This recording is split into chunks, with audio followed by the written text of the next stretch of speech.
Bonjour à tous, bienvenue dans ce webinaire de l'Europe des communes.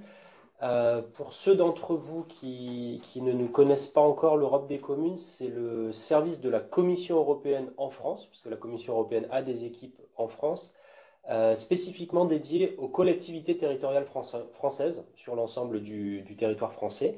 On est une petite équipe basée à Marseille. L'idée, c'est de créer du contenu de l'information vraiment spécifiquement à destination des collectivités territoriales, en partant de vos besoins, en partant de vos compétences, et essayer de vous rapprocher des politiques européennes, des programmes européens, des financements européens. Voilà, n'hésitez pas du coup vous inscrire pour notre newsletter, c'est comme ça que vous resterez en contact avec nous et avec nos différents outils. Aujourd'hui, on va parler de citoyenneté européenne. Alors c'est un sujet assez complexe, bien sûr, la citoyenneté. C'est un complexe, c'est un concept évidemment en droit juridique, mais vous le ressentez bien sûr tous dans votre quotidien, dans votre identité, ça va bien au-delà. Et la citoyenneté européenne, c'est au final quelque chose assez récent en droit, mais assez récent tout court, parce que la construction européenne, c'est quelque chose de récent. Donc c'est un travail de fond, ça prend du temps. Et c'est quelque chose, évidemment, nous, en tant qu'Européens convaincus, qu'on cherche à développer et à construire. Et l'Europe a pour ça en place aussi des programmes qui visent à accompagner notamment les collectivités territoriales ou les acteurs de vos territoires quand elles ont des initiatives qui vont pouvoir favoriser un peu l'émergence d'une identité européenne avec de l'échange, de la coopération transfrontalière. Voilà. Donc si vous êtes là aujourd'hui, a priori, c'est que vous envisagez peut-être une initiative de ce type, et potentiellement notamment un jumelage qui sera un peu le focus aujourd'hui de notre discussion, même si ce sera un petit peu plus large. Pour nous, c'est très important parce que les collectivités territoriales, c'est l'échelon quand même de la proximité avec le citoyen, c'est l'échelon de la confiance, hein, ça on le voit dans tout un tas de sondages. Donc des collectivités territoriales qui s'intéressent à l'Europe et qui veulent rapprocher l'Europe des citoyens, c'est une articulation, c'est un nœud qui nous paraît essentiel. Voilà. Et notamment en ayant en tête aussi, hein, je pense que vous l'avez en tête, mais pas forcément, le contexte préélectoral avec les élections européennes qui viennent en juin 2024. Donc toute cette notion, ces rappels même assez basiques sur la citoyenneté européenne et toutes ces animations de territoire sont essentielles aujourd'hui. Voilà. On a la chance d'avoir deux intervenantes avec nous pour nous parler un peu de tout ça. Alors d'abord Bénédicte Marquet de la DG Justice à la Commission européenne à Bruxelles, hein, qui nous donnera un petit peu des éléments de contexte sur cette notion de citoyenneté européenne spécifiquement. Et ensuite Christine Marteux qui est le point de contact en France pour le programme SERVE. Alors pour ceux qui ne connaissent pas, vous connaîtrez très bien à la fin du webinaire normalement. Et on va démarrer tout de suite. Les règles du jeu, c'est que c'est enregistré. Vous aurez le replay à la fin si vous voulez le revoir, le partager à vos amis, votre famille. Vous pouvez poser vos questions dans le chat, ce qui peut être traité assez rapidement dans le fil du chat avec mes collègues. On le fera. On essaiera de prendre quelques questions à la fin en fonction du temps qui reste, mais tout ce qui n'aura pas pu être traité, on essaiera de le faire ensuite par retour écrit. Voilà, je laisse la parole à Bénédicte. Bonjour à tous. Merci de l'invitation à ce séminaire. Donc moi, je vais être assez rapide et sans doute un peu plus théorique que ce que vous allez entendre après. Mais c'est vrai que l'idée, c'est de réexpliquer un petit peu l'histoire très rapidement de la citoyenneté européenne et qui dit citoyenneté dit aussi quels sont les bénéficiaires, quels sont les droits qui y sont attachés, parce que s'il n'y avait pas ces droits, ça serait un concept très vide. Et je terminerai rapidement sur les initiatives principales et les plus actuelles dans le domaine de la citoyenneté européenne. Donc c'est clair que ce concept de citoyenneté européenne, il n'est pas né avec la création des communautés économiques européennes. Au départ, l'axe de travail était vraiment un axe très économique. C'est ce qui permettait de rapprocher les peuples à ce moment-là. Et le concept de citoyenneté n'était pas du tout évoqué. C'était aussi sans doute trop tôt pour des raisons historiques. On voit un tournant au début des années 90 où après tout ce développement de l'aspect économique, des communautés européennes, il y a eu une volonté de se rapprocher du citoyen, et d'aller au-delà de ces considérations purement économiques qui avaient permis de poser les fondements, à l'époque. Et donc dès 1992, dans le traité de Maastricht, c'est là qu'on voit, la 1re apparition du concept vraiment juridique de citoyenneté européenne, avec encore une fois cette volonté vraiment, de créer un lien entre, l'individu et l'Union européenne et de se rapprocher de ces citoyens européens. Hem et il y avait clairement dans l'esprit à ce moment-là l'idée que, bien que la les communautés européennes ne doivent pas être un super État, il faut quand même qu'il y ait quelque chose qui soit, enfin, c'est quand même un projet qui est fondé sur des valeurs communes et qu'il faut placer le citoyen au sein, de cette construction européenne à partir du début des années 90. Heu, à partir de là, il y a, donc une définition de la citoyenneté dans les traités et il y a des droits qui y sont attachés et c'est quelque chose qui après, au fur et à mesure, va être développé et qui maintenant est très fortement repris, notamment par la Cour de justice de l'Union européenne qui, explique, que c'est vraiment le statut fondamental, des citoyens, des États membres.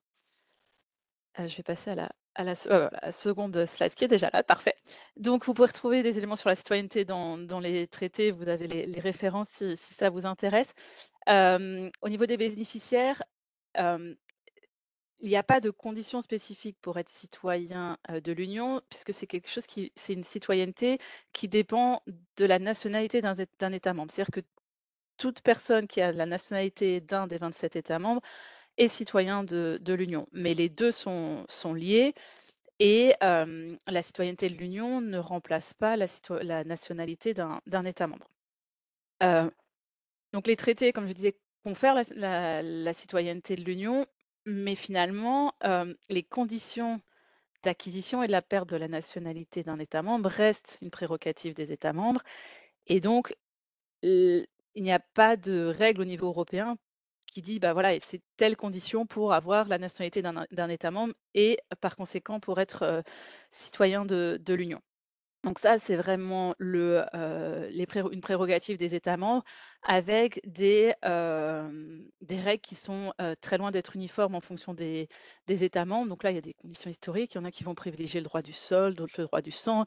Il y a des États membres qui, acceptent une double nationalité, d'autres qui ne l'acceptent absolument pas. Donc ça, c'est vraiment quelque chose qui appartient aux États membres. Ce qu'il y a quand même et qui est assez intéressant, c'est que, la Cour de justice, encore une fois, dit souvent: «C'est une prérogative des États membres, mais dans le respect du droit de l'Union» et donc les États membres choisissent qui, peut avoir la nationalité leur nationalité, mais il y a quand même un certain contrôle, qui s'installe très léger, hein. Pour l'instant, c'est vraiment quelque chose qui se développe, actuellement. Il y a notamment eu un cas, au niveau de la Cour de justice sur la perte de la nationalité d'un État membre et là, la Cour de justice a dit qu'à partir du moment où la perte de la nationalité d'un État membre entraînait la perte de la citoyenneté de l'Union, donc dans presque tous les cas, sauf si c'est une personne qui a une autre, nationalité d'un autre État membre en même temps, mais sinon, il devait y avoir un contrôle de proportionnalité assez fort de la part de l'État membre, hem, à cause des conséquences que la perte de la nationalité de cet État membre a sur la citoyenneté de l'Union et donc le fait que la personne en question perdrait la citoyenneté de l'Union. Donc ça, c'était la première limite, assez faible, mais limite quand même qui a été posée et la seconde, alors là, c'est sur, une affaire qui est en cours, donc la Commission européenne a récemment, saisi la Cour de justice d'un recours en manquement par un État membre qui, pour le coup, octroyait, sa nationalité, sur des conditions purement pécuniaires, en fait. C'est, ce qu'on a appelé les passeports dorés, avec le fait que des personnes pouvaient investir, dans cet État membre et à partir du moment où ils investissaient, ça leur, permettait d'avoir la nationalité de cet État membre. Et là, la commission a considéré que, vu pareil, les conséquences que ça implique d'avoir la nationalité d'un État membre sur la citoyenneté de l'Union, il d il il devait y avoir un certain contrôle, en tout cas, de l'octroi de cette nationalité. Mais dans les grandes lignes, ça reste quand même vraiment une compétence, des États membres. L'autre partie, voilà, donc c'est sur les droits qui sont attachés à cette citoyenneté. Alors il y en a certains qui sont, finalement qu'on peut, exercer assez facilement et assez fréquemment et on ne se rend pas forcément compte que ce sont des droits qui sont attachés à notre statut de citoyen de l'Union. Le premier et souvent le plus connu, c'est la libre circulation, donc c'est la possibilité de circuler entre États membres et de s'établir, dans un autre État membre sous des conditions qui sont uniformes et qui sont, en général assez favorables. Le deuxième, c'est le droit à une protection consulaire. Alors là, c'est vrai qu'en tant que Français, on c'est un droit qui nous parle peut-être un peu moins, parce que c'est le droit de bénéficier d'une protection consulaire dans un État tiers si, notre État membre n'est pas représenté, dans l'État tiers en question. Vu la couverture diplomatique de la France, c'est quand même des cas qui sont plus rares pour les Français. Mais il faut savoir qu'il y a que 5 pays dans le monde où, hors Union européenne, où les 27 États membres sont représentés. Donc dans tous les autres, certains États membres ne sont pas représentés et pour les ressortissants de cet État membre qui se trouvent dans ce pays tiers, ils peuvent bénéficier de la protection consulaire de la part du consulat de France, d'Allemagne, d'un pays qui est représenté. Et le troisième droit qui est associé à la citoyenneté européenne, qui a été évoqué tout à l'heure, notamment dans l'optique des élections au Parlement européen de l'année prochaine, c'est le droit de voter, de se porter candidat aux élections donc européennes et aux élections municipales, dans l'État membre de résidence et dans les mêmes conditions que les citoyens de cet État. Donc c'est limité aux élections, communales et aux élections européennes, mais en tant que, Français, si vous êtes, résident dans un autre pays de l'Union européenne, pour ces, élections-là, vous avez le droit de voter et de vous présenter, sur les listes. La dernière, partie et là, je vais me concentrer sur un droit qui découle du coup un peu plus de tout ce qui tourne autour des élections, parce que finalement la libre circulation, c'est quelque chose qui est assez établi, où il y a un peu moins de développement. Le cadre légal en tout cas est beaucoup plus posé. La protection consulaire, pareil. Par contre, tout ce qui tourne autour des élections et dernièrement autour de la démocratie, c'est là qu'on voit le plus d'initiatives, à l'heure actuelle.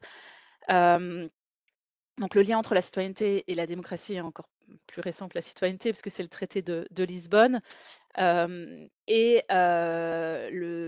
faisait partie, enfin ça fait partie des priorités, du mandat de la présidente actuelle de la Commission, de permettre un nouvel élan pour la démocratie européenne. Donc il y a eu plusieurs initiatives, depuis, 2019. Il y a notamment eu la conférence sur l'avenir de l'Europe, la lutte contre la désinformation qui a aussi, été assez importante au début du mandat. La protection des journalistes faire en sorte que les journalistes, ne puissent pas être poursuivis ou alors dans un cadre très strict, dans l'exercice de leurs fonctions, notamment pour les journalistes politiques, mais pas seulement. Il y a tout un travail de fait sur la régulation de l'espace numérique aussi dans les tendances, entre guillemets «actuelles». Hem Et il y a d'autres, propositions qui, ont été récemment adoptées par la commission ou le seront, très, très prochainement. Il y a une initiative sur la transparence et le ciblage de la publicité à caractère politique. Donc là, c'est faire en sorte que, hem, une publicité à caractère politique, soit bien mentionnée comme, telle, soit bien, que l'auteur de la publicité soit bien, mentionné également, pour permettre un débat politique plus «éclairé» entre guillemets. Il y a des initiatives sur la liberté des médias aussi et la dernière dont vous entendrez parler prochainement parce que l'adoption est prévue dans quelques semaines, qui est un paquet qui avait été, annoncé par la présidente dans son discours sur l'état de l'Union en septembre 2022, qui est un paquet, défense de la démocratie. Heu, voilà, donc là, c'est essayer de trouver une approche équilibrée pour promouvoir la société civile et protéger des ingérences étrangères et cetera. Donc c'est tout un paquet, qui est prévu pour les prochaines, semaines. Et donc voilà, donc c'est vraiment le focus en ce moment, fortement en termes de citoyenneté sur, le renforcement et la protection de la démocratie, de l'Union. Voilà, c'est ce que je voulais, vous dire pour remettre un peu le contexte sur la citoyenneté. Merci beaucoup, c'était très clair.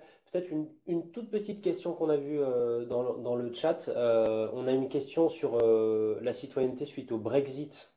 Est-ce qu'il y a eu vraiment des complexités spécifiques? Enfin, on a vu très clairement que, en théorie, il faut être ressortissant d'un État membre. Est-ce qu'il y a eu vraiment des recours? Il y a eu notamment un recours devant la Cour de justice qui a clairement dit que puisque la citoyenneté de l'Union est attachée à la nationalité d'un État membre, à partir du moment où un État quitte l'Union européenne, ses ressortissants perdent la qualité de citoyen de l'Union. Donc ça a été clairement dit par la Cour de justice assez récemment. Par contre, il y a quand même eu beaucoup de discussions dans les discussions sur l'accord de retrait, etc., pour quand même permettre aux citoyens britanniques qui avaient exercé auparavant qui étaient en train d'exercer au moment du Brexit leur droit à la libre circulation dans d'autres États membres, et pour les citoyens de l'Union qui résidaient au Brexit dans le cadre de la libre circulation, de quand même continuer à bénéficier de certains droits. Mais en termes de citoyenneté de l'Union, les Citoyenneté. Britanniques ont perdu la qualité de citoyen de l'Union au moment du Brexit. Ouais. Très bien, tant pis pour eux. Voilà. Merci beaucoup, Bénédicte. Et je laisse la parole à Christine. Merci Pierre. Eh bien, je vais profiter de cette introduction intéressante sur la citoyenneté pour justement arriver sur le programme SERVE, qui est le programme de citoyenneté qui regroupe justement tous les aspects de la citoyenneté. Et du coup, pourquoi un programme qui finalement peut paraître un petit peu hétéroclite comme ça quand on le regarde un peu de loin?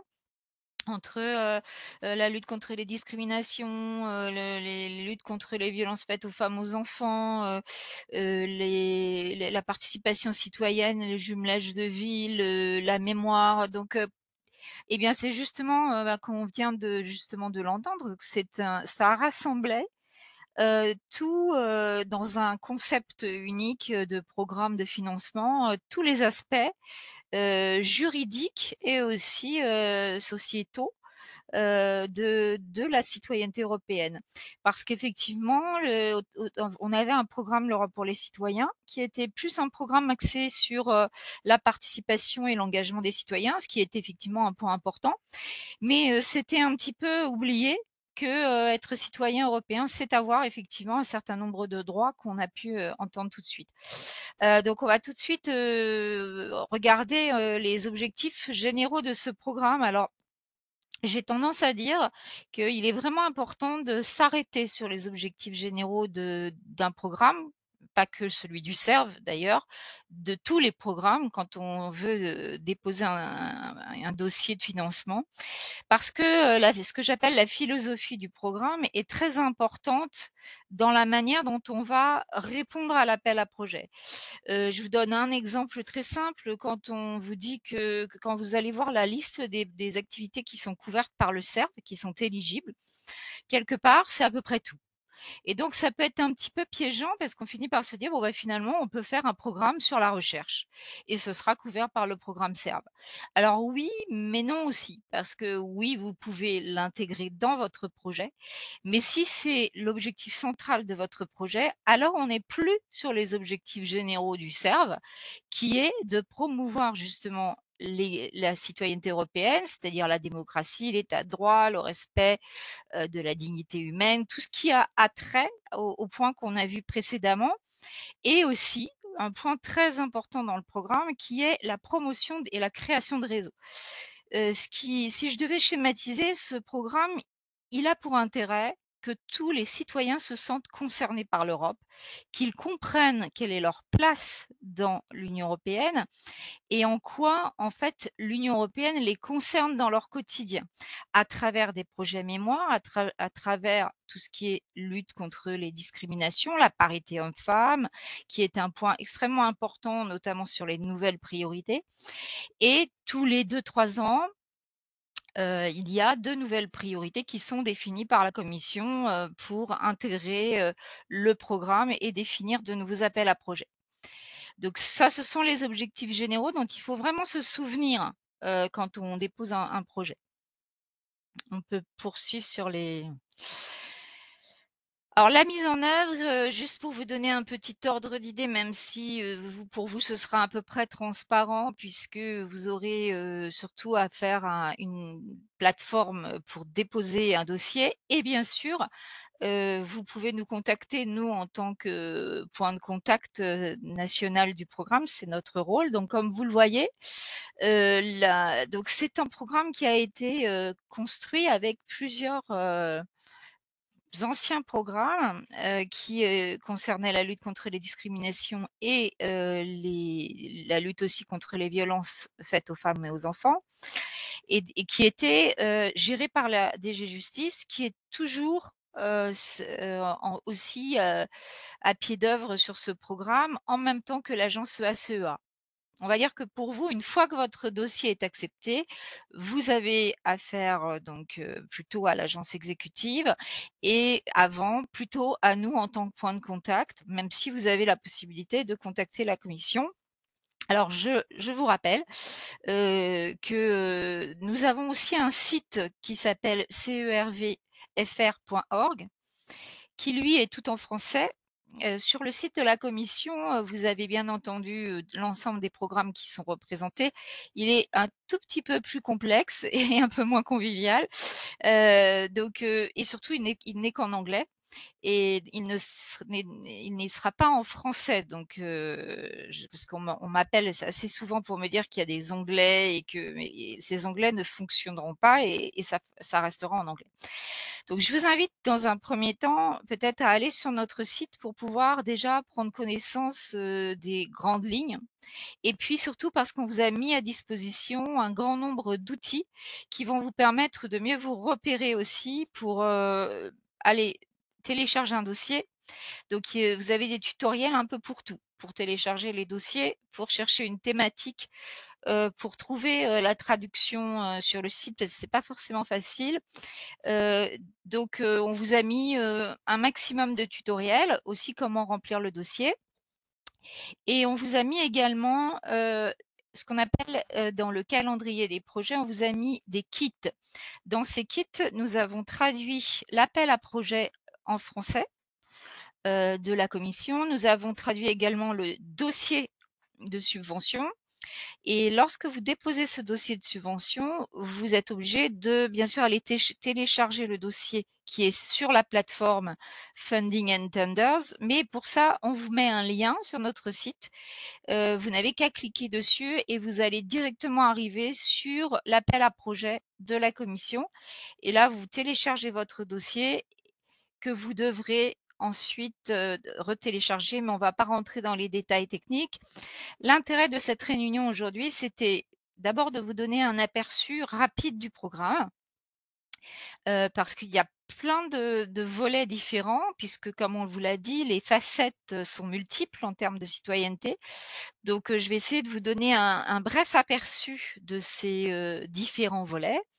Et ensuite, on s'intéressera plus particulièrement à un des axes phares du programme SERV, qui est le jumelage de villes, qui a été largement plébiscité précédemment et qui est pour nous vraiment le pilier, en fait. C'est ce qui fait vivre le jumelage de villes, c'est ce qui fait vivre l'Europe dans les territoires. Et c'est, je pense, un des axes essentiels de l'appropriation de la citoyenneté européenne.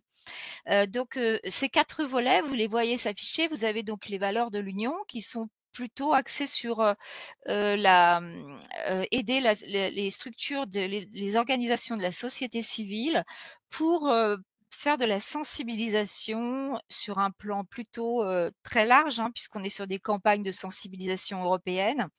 Donc ce sont des soutiens à travers des appels à projets ou aussi des financements sur le fonctionnement de structures qui vont permettre d'avoir une action très large sur une durée parfois jusqu'à 4 ans, avec des partenaires européens multiples qui vont mettre en œuvre des campagnes de sensibilisation, des plaidoyers, etc. Sur le volet 2, on est sur, vraiment de manière extrêmement large et extensible, l'égalité des droits. C'est ce qui était, précédemment ce qu'on appelait le programme droit et égalité et on est, notamment sur des axes prioritaires sur les luttes contre les discriminations, dont une des priorités, cette année, est notamment, la décolonisation, mais pas seulement. C'était aussi sur la parité homme-femme, donc un appel à projet qui va paraître. Le volet 3 qu'on va revoir un peu plus précisément, qui est sur la mémoire, le jumelage de villes et qui était l'ancien programme L'Europe pour les citoyens et le programme Daphné qui s'appelait aussi programme Daphné et et concerne les luttes contre les violences. Voilà, on peut poursuivre. Alors, je vais vous donner vraiment un aperçu rapide de chacun de ces volets, en dehors du volet 3. Il faut savoir que alors nous, on les a appelés actions, ça figure pas dans le programme de travail de la commission, mais pour être, souvent c'est plus facile pour, notamment avoir des retours et puis, que structurer un petit peu. Donc chaque action correspond en fait à un appel à projet de la commission. Qui apparaissent donc régulièrement. Nous avons, là en ce moment, en cours un volet qui est le volet 2 et le 20 juin, c'est donc la deadline pour, un des appels à projets du volet 2 qui s'appelle «Promouvoir l'égalité et combattre le racisme». Nous avons également un autre, appel à projet qui, se termine, le 3 juin, sur la mémoire le 6 juin pardon, sur la mémoire européenne et les 2 autres, appels à projets pour lesquels justement nous souhaitions insister sur cette réunion, c'est la participation citoyenne et le jumelage de villes et réseaux de villes qui, sont en septembre. Voilà. Donc sur le volet 1, vous le voyez, on est sur un mélange, comme je vous l'ai dit, entre le soutien de la société civile et des actions, des projets qui peuvent être soutenus autour des valeurs de l'Union européenne. On peut passer au volet 2. Donc sur les volets 2, là encore bien sûr, chacune des actions qui vous est, décrite ici, sont des actions, qui concernent, donc des appels à projets, qui sortent régulièrement. Donc là, je vous ai cité tout de suite, promouvoir l'égalité. Donc ça, c'est, l'appel à projet qui se termine, en juin.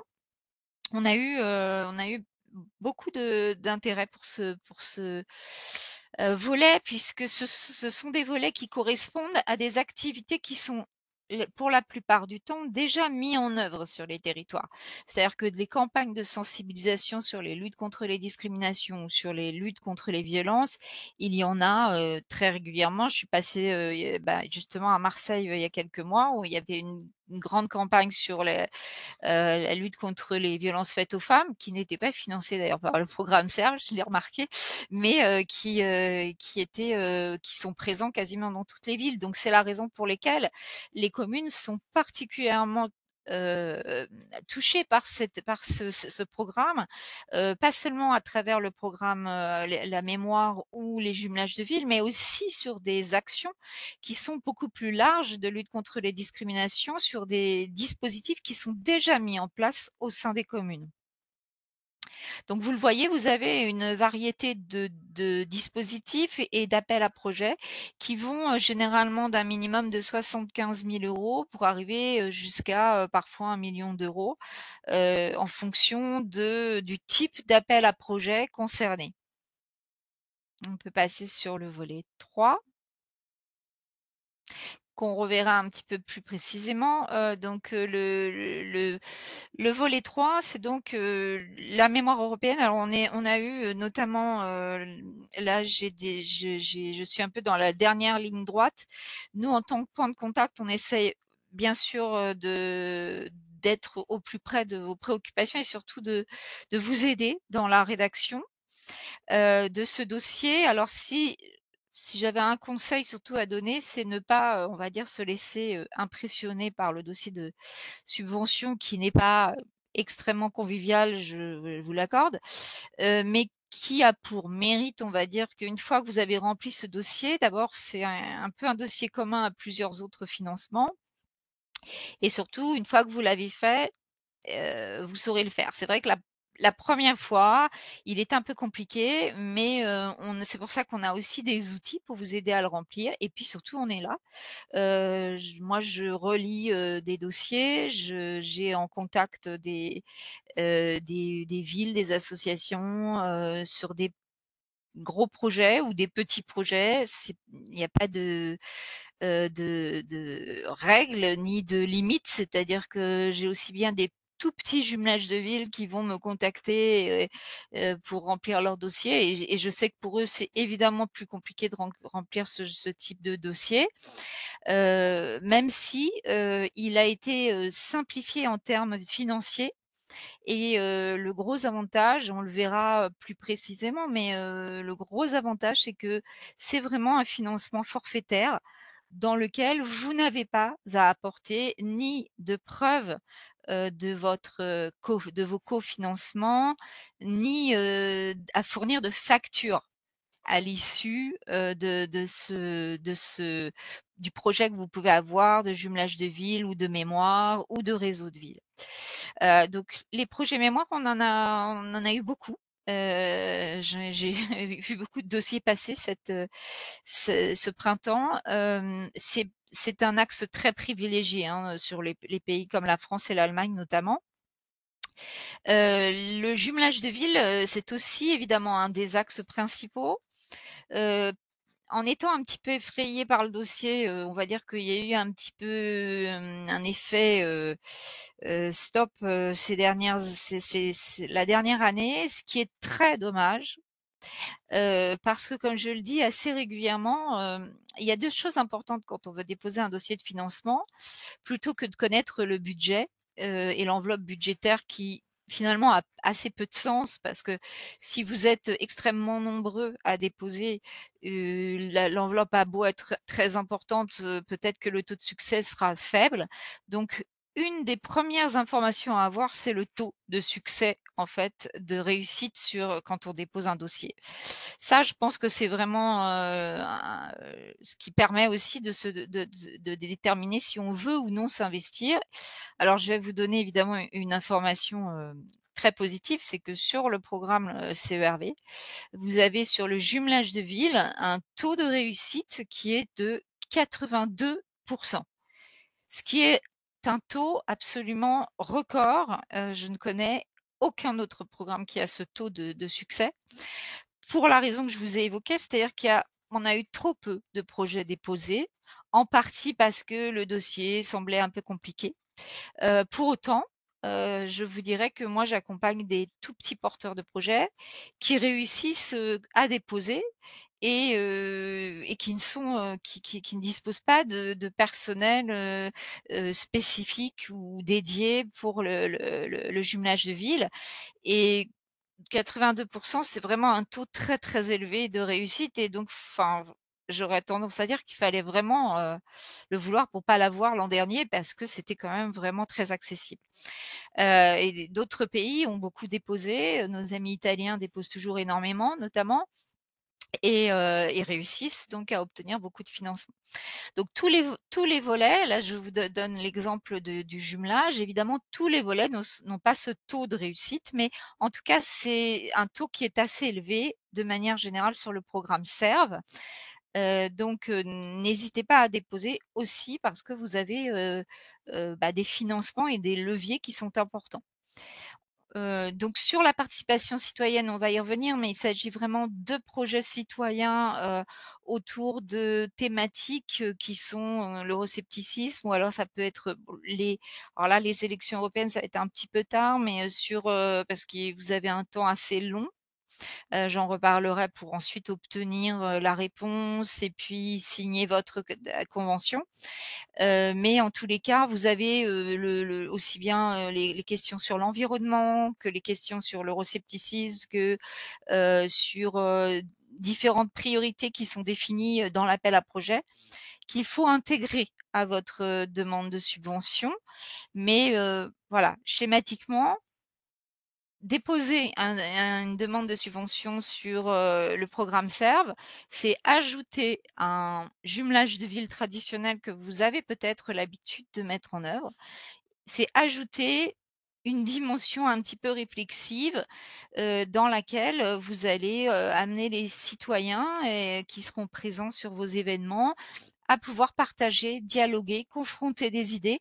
En fait, c'est tout l'intérêt du programme SERV. C'est d'amener des gens qui ne sont pas des spécialistes et qui n'ont pas vocation à le devenir d'ailleurs, à pouvoir échanger librement, à pouvoir faire remonter des avis, des opinions, à pouvoir les engager à réfléchir sur des questions de politique sur lesquelles ils ne sont pas forcément habitués à discuter, leur permettre aussi de mieux comprendre en quoi l'Union européenne intervient dans leur quotidien, en quoi la mémoire européenne, c'est-à-dire des faits d'histoire communs, vont permettre à des personnes qui ont différentes cultures de se retrouver autour d'un projet et de percevoir justement quels sont ce qui les différencie, ce qui les rapproche.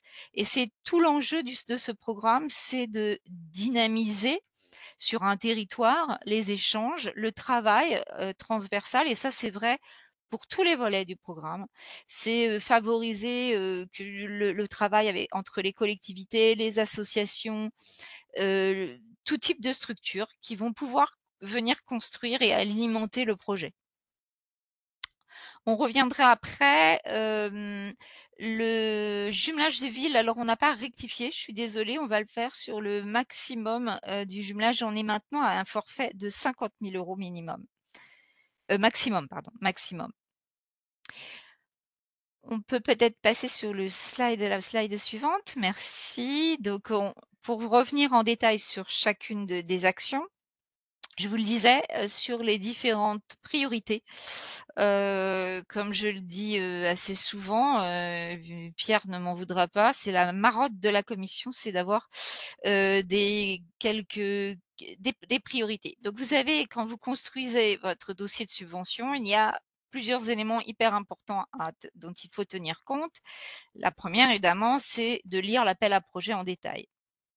C'est ensuite d'aller sur le document qui s'appelle donc le Work Programme et qui est le document, ça aussi on a la traduction, hein, donc vous pouvez, alors qui est certes un petit peu épais, mais lisez au moins ce qui correspond à l'appel à projet qui vous concerne, c'est vraiment utile et vous avez des références.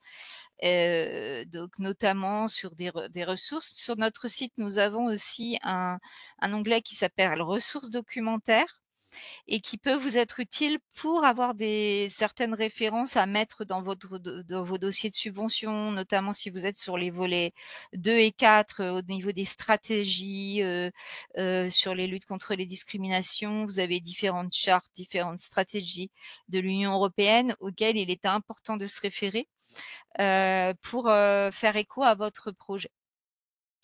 Donc, vous le voyez sur la mémoire européenne, je vous le disais, ça fait partie il y a des priorités qui sont définies. Donc ça, c'est un des points en dehors des work programmes et de l'appel à projet qui est important de lire. Ce sont les priorités définies par la Commission.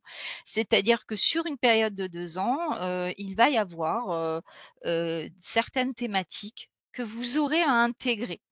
Alors, il est toujours dit que vous pouvez faire sans et que vous pouvez déposer un projet sans.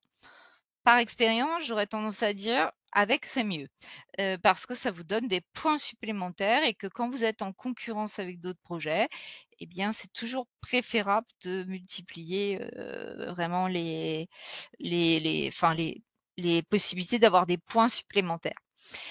Donc vous le voyez, là, on vous a mis, les différentes priorités qui sont dans la mémoire européenne, donc c'est-à-dire développer des projets autour de ces axes.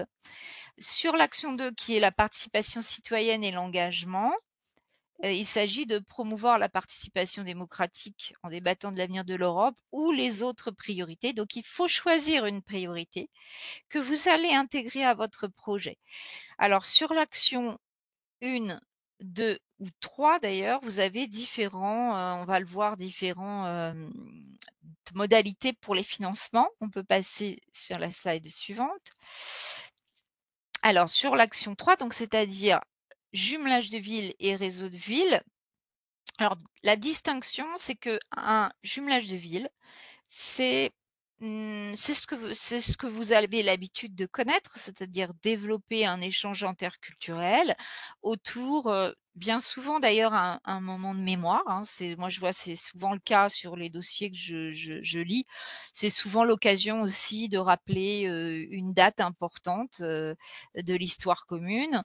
Mais pas nécessairement ni obligatoirement, hein, d'ailleurs. Ça peut être aussi autour de, on verra après un exemple, hein. De toute façon, je vous donnerai un exemple de jumelage de villes.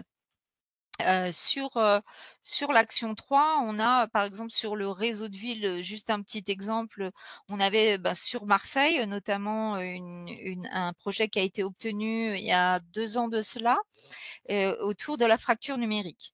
Donc le jumelage de villes, c'est davantage vraiment réunir des citoyens, avoir un axe, de réflexion, mais avoir un jumelage de villes tout à fait classique, c'est-à-dire vraiment, on est sur de l'interculturel, du festif, même si, la commission me rappelle que les Français ont l'habitude d'être beaucoup autour de la nourriture et du vin et bon, pourquoi pas? Du moment que vous avez, à côté enfin le côté festif n'est pas du tout, à bannir, mais en revanche, il ne peut pas être, uniquement, le seul objectif, on va dire, d'un jumelage de villes. En tout cas, financé par le CERF, donc il doit y avoir, une autre thématique et vous pouvez vous appuyer sur ça, sur plein de structures aussi qui pourront vous aider. Pour mettre en œuvre votre programme, comme par exemple, vous faire appel, aux Europe Direct, aux Maisons de l'Europe et bien sûr, évidemment à la représentation de la commission. Mais n'hésitez pas parce qu'il y a, par exemple une Team Europe qui peut intervenir, c'est-à-dire vous pouvez développer des thématiques et faire intervenir. Vous n'êtes pas tout seul, et l'intérêt aussi, c'est de développer des réseaux. Donc c'est-à-dire, par exemple, vous allez travailler, que ce soit sur un jumelage de ville ou un réseau de ville, vous allez peut-être travailler avec, l'université ou avec le collège ou avec la médiathèque ou avec le club de sport. En fait, c'est tout l'intérêt est d'avoir une diversité d'acteurs et de profils. Ce qui permet d'envisager quelque chose de très riche en termes d'activités et de retour en fait sur les sujets abordés. Donc l'intérêt évidemment, c'est aussi d'échanger, d'avoir des échanges de bonnes pratiques et là je vous parlais tout à l'heure notamment un exemple de réseau de ville. Sur, la ville de Marseille autour de la fracture numérique et bien c'était l'occasion d'avoir plusieurs cercles d'échanges de pratiques et de travail. Le premier cercle, c'est avec, 8 ou 10 villes et ils ont échangé, autour de, eh bien, qu'est-ce qu'on fait contre les justement pour atténuer cette fracture numérique et tous les inconvénients et les discriminations qui peuvent, être générées par cette fracture numérique. Donc certaines villes avaient déjà, résolu en partie et étaient en cours, en tout cas, de construction de dispositifs. Donc c'est un échange de bonnes pratiques avec des villes qui ont avancé un peu plus mais aussi des villes qui sont elles-mêmes, victimes de cette fracture numérique et comment on peut réfléchir ensemble entre, services de ville pour savoir comment on peut avancer sur cette thématique. Ça peut être aussi on a eu sur la gestion de l'eau, par exemple. Ça peut être sur des sujets citoyens, comment on amène les citoyens à mieux connaître, leurs droits. Ça peut être sur des sujets inclusifs comme, justement sur la parité homme-femme également. Heu, donc il peut y avoir une multitude de sujets. L'idée étant d'avoir un échange de bonnes pratiques entre citoyens, mais au début entre villes. Donc le premier cercle, c'est, un échange de bonnes pratiques entre villes. Le second cercle, c'est, là je vous donnais l'exemple de la ville de Marseille qui travaillait sur, le numérique. Il y avait des services du numérique qui ont travaillé avec des associations type Emmaüs, je ne sais plus exactement le nom, qui elles-mêmes ont l'habitude de travailler avec des publics qui n'ont pas de connexion numérique suffisante et donc qui vont pouvoir développer des dispositifs. Et le troisième et dernier cercle, c'est d'inviter les citoyens à travers des conférences ou bien un débat, de pouvoir amener une partie des éléments et de pouvoir en débattre. Donc on est bien sur de la création de réseaux et on est bien aussi sur des échanges de bonnes pratiques qui permettent peut-être d'avancer plus vite sur les thématiques abordées. Donc voilà des exemples assez concrets. La priorité du jumelage de villes, c'est bien sûr, vous le voyez, de renforcer l'intégration européenne, hein, ça c'est, un des objectifs fondamentaux et aussi la solidarité notamment sur les années 2023-2024 était une des priorités essentielles de la commission sur, le jumelage de villes. C'est-à-dire trouver, ensemble des moyens, d'échanger et de trouver des solutions. Donc ce sont les différents axes de travail que vous devez avoir sur le jumelage de villes pour pouvoir déposer auprès du CERV. Et pour ce faire, vous n'avez besoin que d'un partenaire. On va le voir après, mais vous n'avez pas besoin, d'avoir forcément 10 partenaires. Il suffit pour ça d'avoir un projet qui rentre dans ce qu'on vient de décrire, d'y ajouter une des priorités, et ensuite de pouvoir, définir si financièrement, le calcul, vous permet, de mettre en œuvre votre jumelage de ville. On peut passer, donc l'éligibilité, elle est, très large puisque comme vous le voyez, l'éligibilité, elle porte sur les villes, les comités de jumelage, les associations. On est vraiment sur, quelque chose d'extrêmement large. Alors le budget forfaitaire, il est, comme je vous l'ai dit, d'un maximum de 50 000 € et votre projet, il doit durer entre 6 et 12 mois. On peut passer à l'autre slide. Alors j'ai un écho, je ne sais pas pourquoi, je m'entends, j'ai un retour sur Les oreillette. personnes qui ne parlent pas peuvent couper leur micro. Normalement, ça devrait résoudre le problème. Merci beaucoup. Donc, je vous donne un autre exemple, hein, donc de la ville de Metz, hein, sur une collaboration avec d'autres partenaires pour favoriser, vous voyez, l'amitié entre les citoyens, identifier donc des défis communs qui pourraient relever ensemble. Donc, c'est assez large, hein, sur le réseau de ville. L'idée étant un peu comme dans tous les volets et tous les appels à projets du CERV, que dans votre projet, vous montriez en fait que ça va faire bouger les lignes. Alors, bien entendu, il est entendu que si vous êtes dans une commune de 3 000 habitants, on imagine assez bien que forcément, votre projet ne va pas concerner, 300 000 habitants. Mais c'est pas ça qui est attendu. Ce qui est attendu, c'est sur votre territoire, est-ce que ce projet peut faire bouger les lignes? C'est ça, en fait, qui est important. Peu importe, moi je peux vous assurer que pour le coup, j'ai vraiment un recul sur le nombre de projets déposés, sur, des partenaires français, sur ceux qui sont obtenus. Et surtout, enfin, nombre de projets déposés, non, mais ceux qui sont obtenus, oui, et on fait des analyses, on fait des statistiques.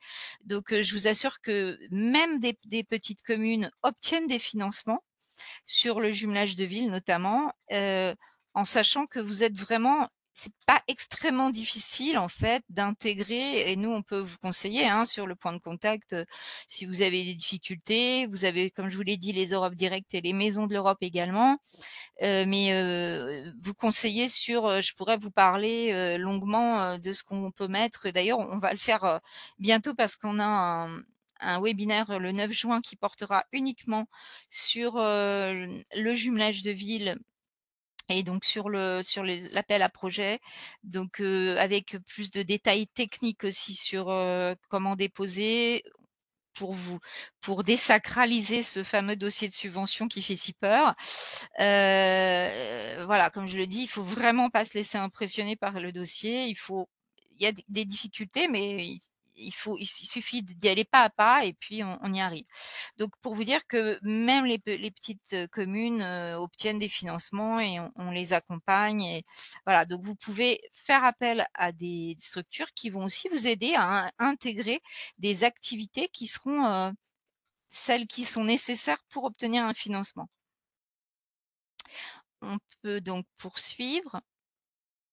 Alors sur le réseau de ville, bon, j'en ai déjà parlé, hein, donc encourager l'inclusion, ça c'est vraiment une des priorités, de la sensibilisation aux droits, mais il peut y avoir, d'autres thématiques, hein. Là, vous le voyez aussi, ça fait partie des priorités, le climat et l'environnement et aussi, le 30e anniversaire de l'entrée en vigueur du traité de Maastricht qui, fait partie, des priorités.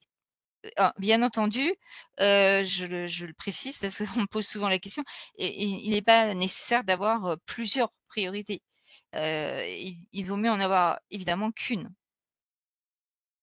On peut passer.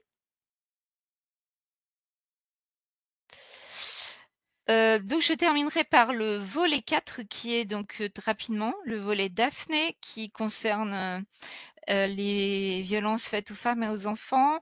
C'est malheureusement un volet, très sollicité. Donc c'est celui qui a, on va dire en termes de pourcentage, le taux le plus faible entre guillemets, hein. Il est quand même très raisonnable, c'est-à-dire, autour de 20-25, mais c'est un des volets qui a le taux le plus faible parce que très sollicité. On a souvent des projets, qui peuvent être parfois assez importants. Là, j'ai eu cette année, plusieurs très gros projets. Ça peut être autour d'une métropole qui met en place, un observatoire de lutte, enfin alors soit de lutte contre les discriminations et là c'était sur les violences. Qui va participer donc à ce volet et donc travailler avec des associations qui travaillent dans ce domaine pour, là on est vraiment sur quelque chose de très concret, c'est-à-dire quels sont les dispositifs qui vont pouvoir vraiment aider les victimes, soit en termes d'accessibilité à l'information, soit en termes de protection, et qui vont avoir un effet, je réel, la sensibilisation en est un aussi, mais on va dire un effet concret dans la mise en place de dispositifs. La sensibilisation en fait partie, mais les actions, qui font bouger les lignes. Je vous donne aussi un exemple, par exemple les maisons des femmes. J'ai une maison des femmes notamment sur Nanterre là qui souhaitait déposer, sur le programme SERV, sur ce volet, l'action, sur les prévenir et combattre la violence fondée sur le genre et notamment parce qu'il y a une maison qui était financée, qui vient d'ouvrir, qui est financée, mais dans laquelle il est évidemment important de développer des projets. Donc ça permet d'obtenir des financements. Heu, Évidemment, pour avoir l'habitude de travailler avec les collectivités, de manière très rapprochée puisque j'ai accompagné pas mal de projets de métropole, hein, que ce soit Toulouse, Nantes ou Marseille notamment. Je connais aussi, leurs difficultés de financières parfois, hein, pour mettre en place des campagnes de sensibilisation. Donc bien sûr, ça a c'est important, la sensibilisation et particulièrement en direction, de l'éducation puisque, la commission considère que, évidemment l'éducation fait partie, des données très importantes, dans la gestion ensuite de la citoyenneté, comment on perçoit, la parité homme-femme en fonction, de son cursus, et de son parcours éducatif. On peut poursuivre. Alors avant de vous laisser la parole et vous laisser poser des questions, juste pour vous donner une petite idée parce que, comme je le dis souvent, le temps européen n'est pas le temps normal. Donc en fait, lorsque vous pensez déposer un projet, vous vous dites, là j'ai souvent des gens qui me disent: «Tiens là, j'ai un projet au mois de juin». Et alors bon, là on est déjà presque en juin, mais qui m'appelle en avril pour me dire: «J'ai un projet au mois de juin». Alors ça c'est pas du tout possible dans le cadre européen. Ça vous pouvez le faire dans d'autres cadres, hein, dans des cadres de financement locaux, mais sur des temps européens, c'est pas possible. Je vous donne un exemple très concret, le jumelage de villes. Le prochain appel à projet que je vous invite à étudier sérieusement, parce que comme je vous le dis, il y a vraiment un levier financier qui est à prendre sur le jumelage de villes. Le 20 septembre, c'est la deadline du jumelage de villes. Donc, vous allez déposer votre projet. Avant d'avoir déposé votre projet, il faudra obtenir ce fameux code PIC qui vous est très utile parce que c'est comme un code d'identification. Là aussi, je ne vais pas m'étendre sur le sujet, hein, mais vous pouvez le consulter. On a un tutoriel qui est dédié au code PIC. Ensuite, vous pouvez compléter votre formulaire électronique, j'en ai parlé tout à l'heure, soumettre votre candidature donc avec la deadline du 20 septembre. Il vous faudra attendre février 2024 pour avoir les résultats de la sélection. Et même si, évidemment, la commission ne revient pas jamais sur la sélection qui est faite, il n'empêche que vous devrez avoir signé votre grant agreement, c'est-à-dire votre convention. Là aussi, hein, on peut vous aider pour remplir cette convention. La bonne nouvelle, c'est que quand vous avez à remplir une convention, vous pouvez investir du temps parce que ça veut dire que vous avez le financement. Et là, ce ne sera pas avant maximum juin 2024. Donc, il faut vraiment tenir compte de ces délais pour construire votre projet, pour ne pas vous retrouver, comme j'ai eu le cas parfois, avec des personnes qui doivent investir dans des billets ou autres. Donc, vous avez ensuite une fois que vous avez signé votre convention, là, vous avez la possibilité d'avoir des frais éligibles. En fait, l'important, c'est qu'évidemment, vous ne fassiez aucune action tant que vous n'avez pas signé votre convention, si ça doit entraîner des frais. On peut passer sur la dernière slide, je pense. Voilà, donc je vous l'ai dit, les activités éligibles sont très nombreuses. Ça va des activités de recherche aux activités de formation, aux activités d'information et évidemment, ça dépend du volet qui est visé. Sur le jumelage de villes, ce qui est demandé, c'est vraiment des activités accessibles, je vous dirais. C'est absolument pas des activités, encore une fois, d'experts. Ce n'est pas ce qui est attendu, vraiment pas. On peut passer sur voilà. Et je vais donc prendre vos questions si nous avons encore quelques minutes. Quelques minutes, enfin, on est arrivé au bout du temps réglementaire, mais on peut peut-être prendre deux, trois questions. On a une question. Pouvons-nous être plusieurs villes de plusieurs pays à postuler sur le même projet? Alors j'imagine que la question c'est aussi est-ce qu'on peut soumettre plusieurs dossiers? Mais bon. J'en profite aussi pour peut-être clarifier parce que c'est pas toujours très clair dans l'esprit de tout le monde, quelques mots sur la différence entre un jumelage et un réseau de villes, tout bêtement. On va peut-être reclarifier ça. Et j'en profite aussi pour demander, donc au-delà de cette date butoir du 27 septembre, qui est vraiment la prochaine, est-ce qu'on a un peu de visibilité sur le calendrier suivant ou pas encore? Non, généralement, on n'en a pas beaucoup, mais ça dépend en fait des années. Généralement, vous avez de toute façon un appel à projet par an, hein, sur le jumelage de villes.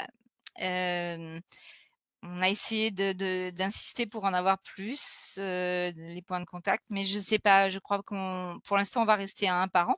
Sur, la distinction réseau de ville et jumelage de ville, le réseau de ville, c'est alors parfois, souvent, ça peut être le jumelage de ville qui devient grand, c'est-à-dire, Bon, voilà, on a pris l'habitude de travailler avec des communes avec lesquelles on est jumelé. Je tiens à vous rappeler que vous pouvez faire un jumelage de villes sans que ce soit des villes jumelées. C'est-à-dire, moi, là, j'ai eu un porteur de projet qui a déposé et qui souhaiterait se jumeler avec, je crois que c'était une ville en Roumanie, mais c'était l'occasion en fait de pouvoir se rencontrer, de voir si ils allaient formaliser ce jumelage de villes. Donc il n'y a pas d'obligation. Donc ça, c'est un point important. Et le réseau de villes, ce sont des projets plus importants qui doivent être quand même portés par les villes. Ça, soit ça peut être une association, mais qui a un mandat d'une ville. Et surtout, c'est sur des thématiques qui vont vraiment concerner la collectivité aussi. Donc je rappelle qu'en tout cas sur le volet 3, on est sur du forfaitaire et ça fait pas c'est le deuxième point positif en dehors des statistiques, qui sont favorables, aux conditions d'obtention, c'est qu'aussi, vous n'avez pas à fournir de facture. Donc une fois que vous obtenez votre financement, vous avez à fournir des listes d'émargement, des preuves de la communication de votre projet, des photos des événements qui ont eu lieu. Donnez la preuve que vos événements ont eu lieu, mais vous n'aurez pas à fournir de facture. Donc, pour toutes les personnes que je rencontre généralement à chaque réunion et qui me disent: «Ah non, non, si c'est du FSE, plus jamais». Non, ce n'est pas du FSE. Vous n'aurez pas à fournir un nombre incalculable de factures. C'est vraiment très simplifié en termes de budget. Et le calcul du budget, ce n'est pas vous qui le faites, c'est le calculateur de la commission. Merci beaucoup. Je pense qu'il restait quelques questions dans le chat, mais comme je vous disais en début de webinaire, on va répondre par écrit aussi aux questions qui seraient restées en suspens pour rester un petit peu dans les temps. Alors Christine a évidemment mentionné le site du CERV en tant que tel, mais on voulait attirer aussi votre attention sur le site Aide Territoire pour ceux qui ne le connaissent pas, qui vous permet aussi de retrouver ces appels à projets et de retrouver bien d'autres choses sur les appels à projets européens et nationaux et locaux. Donc c'est une base de données très riche qu'on vous invite à aller consulter. Donc vous recevrez bientôt les supports de présentation d'aujourd'hui, le replay et les questions éventuelles. Et puis comme je disais, n'hésitez pas à nous suivre un peu pour recevoir nos newsletters. Le 9 juin, on a un nouveau webinaire qui est là, des webinaires vraiment d'introduction à l'Europe, très général sur le fonctionnement de l'Union européenne, des institutions. Donc si ça vous intéresse aussi, n'hésitez pas. Voilà, un grand merci à Bénédicte et Christine et toutes les équipes. Et je vous souhaite une très bonne fin de journée. Merci de votre invitation. Merci à tous de votre attention. Au revoir. Au revoir.